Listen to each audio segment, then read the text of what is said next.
Good morning student. நம்ம இப்போ பார்க்க போகிறது வந்து banking theory law and practice second year BCom second இருக்கான பேப்பர் இது.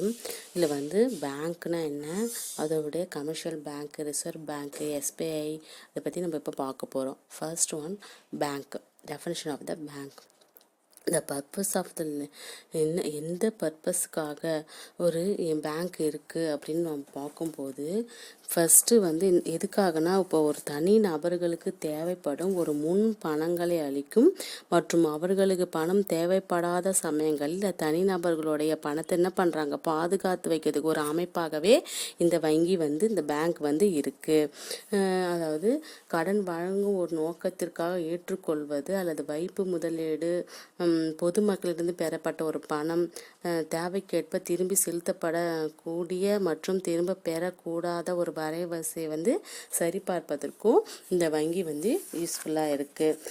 ஃபர்ஸ்ட் வந்து பேங்க், இதில் பேங்க்னா சிம்பிள்னா வாடிக்கையாளரிடம் இருந்து நடப்பு கணக்கில், அதாவது கரண்ட் அக்கௌண்ட்டில் டெபாசிட் பெற்று அவங்களுடைய வைப்பு தொகையை வந்து பெற்றுக்கொண்டு வாடிக்கையாளர்களின் தன் மீது விடுக்கும் ஒரு காசோலை, ஒரு செக் என்ன பண்ணுறாங்க, மதிப்பு பணம் வழங்குவதே ஒரு தொழிலாக கொண்ட நபர் தான் வந்து, அல்லது ஒரு தொழிலாக கொண்ட நபர் அல்லது நிறுவனம், வங்கி அல்லது வங்கியர் என்று அழைக்கப்படுறது. அதோடைய அப்ஜெக்டிவ்ஸ், அதாவது ஒரு investment of deposit of money receive from the public, repayable on demand and withdrawable by cheque, draft, order or otherwise. ஒரு கடன் வழங்கும் ஒரு நோக்கத்திற்காக ஏற்றுக்கொள்ளப்பட்டு அல்லது அதோடைய வைப்பு முதலீடு பொதுமக்களிடம் இருந்து பெறப்பட்ட பணம் தேவைக்கேற்ப திரும்ப செலுத்தக்கூடிய மற்றும் திரும்ப பெறக்கூடிய வரைவு வரிசை வந்து சரிபார்ப்பதுக்கு இந்த பேங்க் வந்து யூஸ்ஃபுல்லாக இருக்குது. பேங்கிங்கோடைய கம்பெனிஸ் ஆக்ட் என்னன்னா 1949. அதோடைய அப்ஜெக்டிவ்ஸ் என்னன்னு பார்த்தோம்னா, ஃபர்ஸ்ட்டு வந்து இந்த working regulate the work of commercial bank in India. ஒரு இந்தியாவில் வணிக வங்கிகள் செயல்படுறதுக்கு ஒரு ஒழுங்குபடுத்துது. அடுத்தது வந்து develop the banking institution and sound line, அதுவும் வங்கி நிறுவனங்கள் உருவாக்க ஒரு லைனாக இருக்குது, ஒரு ஒலி லைனாக இருக்குது. அடுத்தது வந்து ஒரு இன்ட்ரெஸ்ட் ஆஃப் த டெபாசிட், ஒரு டெபாசிட் வைப்பு தொகையாளரை வந்து ஒரு பாதுகாக்கிறதுக்கு, அந்த பாதுகாத்து வைப்பதற்கு ஒரு நோக்கமாக இருக்குது. நெக்ஸ்ட்டு வந்து என்னென்னா வங்கியோட தோற்றம் அப்படி சொல்லுவாங்க. எப்போ பேங்க் வந்து இது தோற்றமாகுது, வங்கியோட தோற்றம் எப்படி ஆயிருக்கு அப்படின்னு பார்க்கும்போது ஃபர்ஸ்ட் வந்து என்ன சொல்லுவாங்க, ஜெர்மன் கூட்டு பங்கு நிதி, இத்தாலி பண குவியல், பிரான்ச்சு இருக்கை. இதில் வந்து பேங்க்கு லாஸ்ட்டாக வந்து இது பேங்க்குன்னு வருது. அதில் என்ன சொல்கிறாங்கன்னா, நாம் கூறும் பொதுவான ஒரு பொருள் கொண்ட, அதாவது வைப்புகளை ஏற்றலும் கடன் அளித்தலும் ஆகிய பணிகளை மேற்கொள்ளும் ஒரு நிறுவனம் தான் என்ன சொல்கிறாங்க, பேங்க் அப்படி சொல்கிறாங்க. நெக்ஸ்ட்டு வந்து கைண்ட்ஸ் ஆஃப் பேங்க், அதோட வகைகள் என்ன, பேங்க்கோட வகைகள் எப்படிலாம் இருக்குது அப்படின்னு நம்ம பார்க்க போகிறோம். ஃபர்ஸ்ட்டு வந்து கமர்ஷியல் பேங்க்னா என்ன சொல்லுவாங்கன்னா வணிக வங்கிகள் அப்படின்னு சொல்லுவாங்க.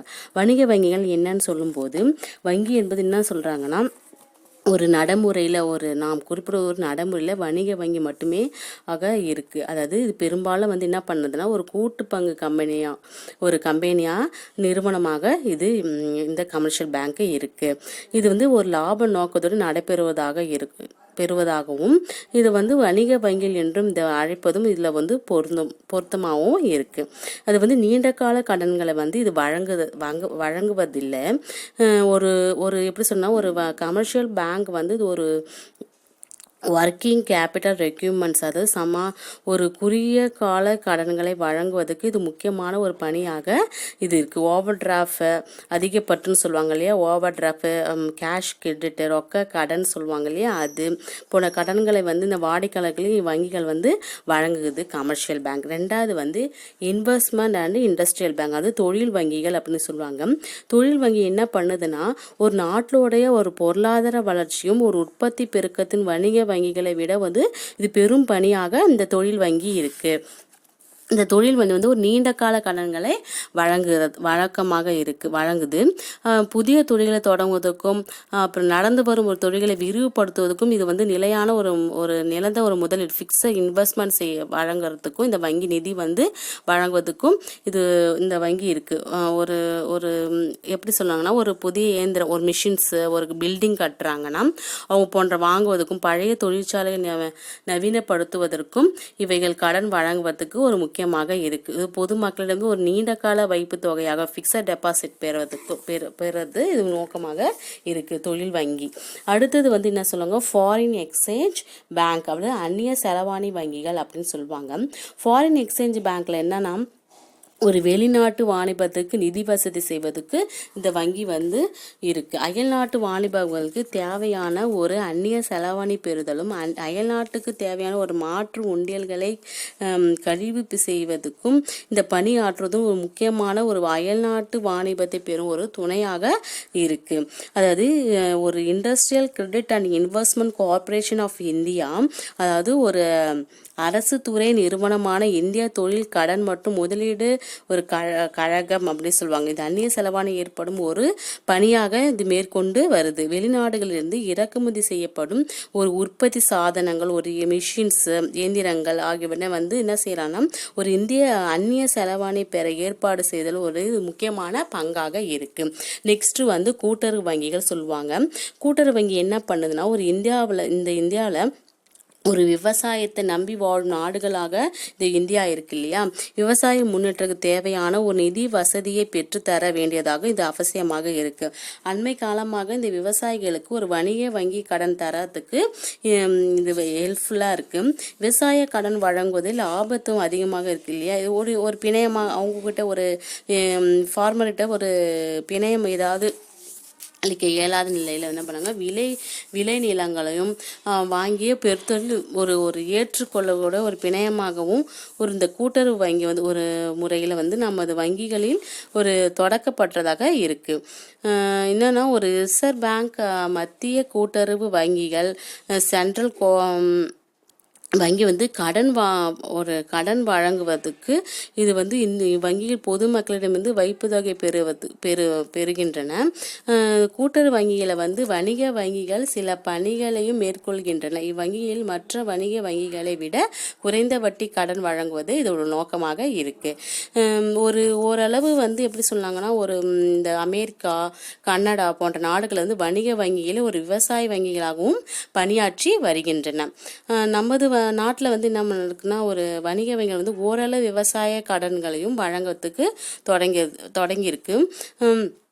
5th ஒன் என்னன்னா, நில அடமான வங்கி அப்படின்னு சொல்லுவாங்க. இது என்ன பண்ண, ஒரு குறுகிய கடன் வழங்குறதுக்கு இந்த பணி வந்து ஒரு கூட்டுறவு வங்கிகளை வந்து மேற்கொள்ளப்படுறாங்க. ஒரு விவசாயிகளுக்கு ஒரு குறுகிய கால கடன் வழங்குவதற்கு இந்த நில அடமான வங்கிகள் இருக்குது. நீண்ட கால கடன் வழங்குவது இதில் கிடையாது. இல்லை லேண்டு, அதாவது ஒரு நில அடமான வங்கிகள் தோற்றுவிக்கப்படுகின்றன. அதாவது என்னென்னா, ஒரு லேண்ட் டெவலப்மெண்ட் பேங்க்னு சொல்லுவாங்களா, நில வள வங்கிகள் என்று இதை வந்து மாநிலத்தில் பெரும் ஒரு பெயர் மாற்றமும் செய்யப்பட்டுள்ளது. ஒரு வங்கி விவசாய நிலத்தை பயன்படுத்தும் ஒரு டிராக்டர், நவீன சாதனங்கள் வாங்குவதற்கும் நீண்ட கால கடன்கள் இது வழங்குகின்றன காலங்களை இது வழங்குகிறது. அதாவது நெக்ஸ்ட் வந்து சேமிப்பு வங்கிகள், அப்படி சேவிங்ஸ் பேங்க் அப்படி சொல்லுவாங்கள்ல. பெரும்பாலும் இந்த பொதுமக்கள் வந்து என்ன பண்ணாங்க, குறிப்பாக ஒரு ஏழை நடுத்தர வர்க்கம் இவங்களுக்கு வந்து ஒரு சேமிக்கும் வழங்கும் ஒரு நோக்கத்துடன் இந்த பணியாற்றுவது இந்த சேமிப்பு வங்கி இருக்கு. முதல்ல வந்து வேர்ல்டில் எப்போ வந்துச்சுன்னா, 1765ஆம் ஆண்டு வந்து இது வந்தது. இந்த நகரில் வந்து இது வந்தது. இது வந்து பெரும்பாலான நாடுகளில் வணிக வங்கிகளாகவே இப்பணிகளை வந்து ஆற்றுறாங்க. இந்த நம்ம நாட்டில் வந்து எப்படி சொல்கிறாங்கன்னா, ஒரு அஞ்சல் அலுவலகத்துலேருந்து பணியை ஆற்றுவதற்கு பெரும்பாலான கிராமங்களில் வந்து வணிக வங்கி கிடையாது. ஆனால் கிராமங்களின் அஞ்சல்கள் பணியாற்றும் ஆற்றுவதோட ஒரு மூலமாக ஒரு மக்களுடைய சேமிப்பு உணர்வை வந்து வளர்ப்பதற்கு இந்த சேவிங்ஸ் பேங்க் வந்து இருக்குது. நெக்ஸ்ட் வந்து மைய வங்கி, சென்ட்ரல் பேங்க்னு சொல்லுவாங்க இல்லையா.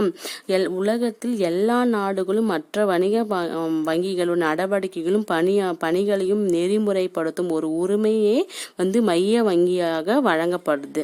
அதாவது வங்கியோடைய பணப்புழக்கத்தை வந்து கட்டுப்படுத்தும் பெரும்பாலான பங்கை வந்து வகிக்கிறதுக்கும் உலகில் எல்லா நாடுகளிலும் மைய வங்கி பொதுத்துறை நிறுவனமாகவே இருக்கு. அதாவது கரன்சி நோட்டு வெளிப்படும் உரிமை வந்து சென்ட்ரல் பேங்க்குக்கு தான் உரிமை உண்டு. சென்ட்ரல் பேங்க் வந்து ஒரு ப்ராஃபிட் ஒரு நோக்கத்தோட இது செயல்படுறதுல ஒரு அரசின் வங்கியாகவும் ஒரு வங்கியின் வங்கியாகவும் செயல்படுவது இவற்றின் பணியாகவே இருக்கு. ஒரு